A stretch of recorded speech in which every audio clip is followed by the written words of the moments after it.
Hey guys, welcome back to Andy's Dinosaur Reviews, and today we are going to repaint another dinosaur figure. This time we are going to repaint the Sega Jurassic World Dominion Giganotosaurus.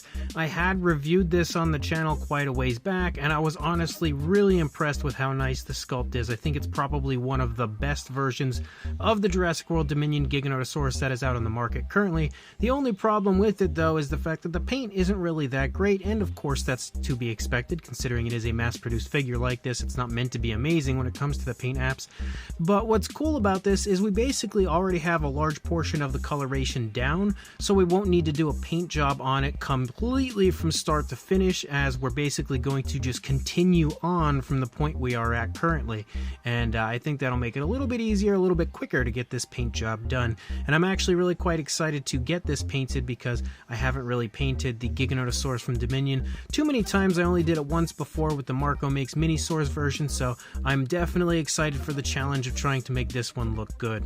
Now, even though you can't see it, what I'm doing is using the Jurassic World style guide for reference as far as the paint job goes. That's where I'm going to basically get my idea of the paint scheme for this. And the first thing I'm going to do here is I'm going to take a light gray, a very light gray, and I basically watered it down significantly, and I'm using it almost like a wash type fashion. I'm going to put it onto the dinosaur and then rub most of it off, and that's going to allow the lighter wash to creep in and out of all of the areas of skin texture, because on the Jurassic World Dominion Giganotosaurus you do see that light coloration kind of in between all of the scales, and that's what I'm trying to replicate. The next thing I'm going to do is take some of this pewter gray and I'm going to basically dry brush it back over a lot of the skin texture, because by applying that lighter gray I kind of lightened a lot of the areas of the dinosaur up, so I'm going to try to darken that again with the pewter gray. Now I am taking a pavement gray and doing the same. This is a very dark gray bordering on a black, and I'm going to use this again very lightly dry brush back over the dinosaur to highlight a lot of the skin texture, a lot of the scales on the figure. On top of that, I'm also going to paint out the rest of the patterning. I'm going to go back through with that pavement gray and just apply it a good bit darker so that I can form the patterning on the dinosaur, kind of make the patterning look a lot more impressive, I guess you could say, as we move through the entire figure.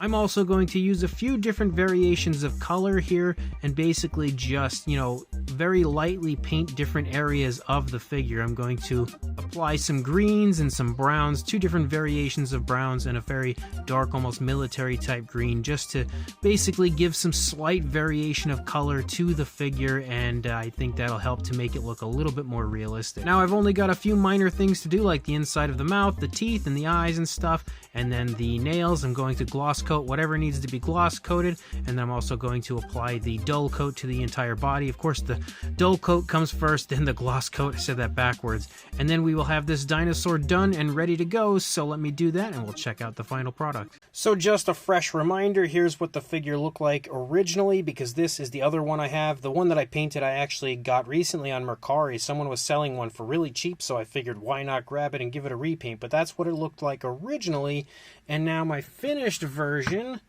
looks like this. And again, it's maybe not perfect, but I am actually really quite happy with it, and I'm not often happy with my paint jobs and how they turn out, especially when it comes to the Giga. I feel like it's kind of, even though it looks simplistic, it's kind of a hard paint scheme to really replicate perfectly.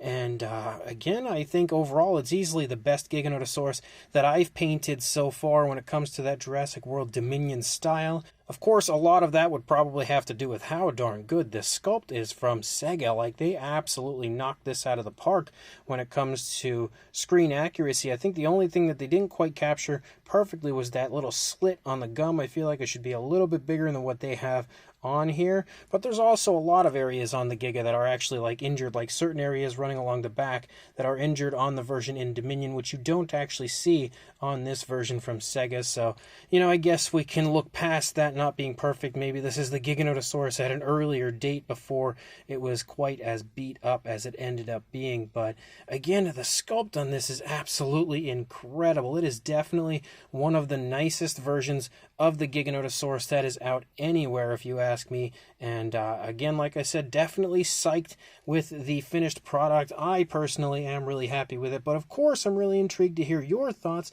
and if you think it turned out good or not. So in the comment section, let me know what you guys think of this. Let me know if I did a good job or if I just basically butchered a beautiful figure and now have ruined it. But like I said, I guess the most important thing is the fact that I'm happy with it, and this is definitely a Giganotosaurus that is going to go up on my shelf and probably sit right next to the original. So like I said, let me know in the comment section what you guys think, and of course like and subscribe, and I will see you in the next video. Thanks for watching.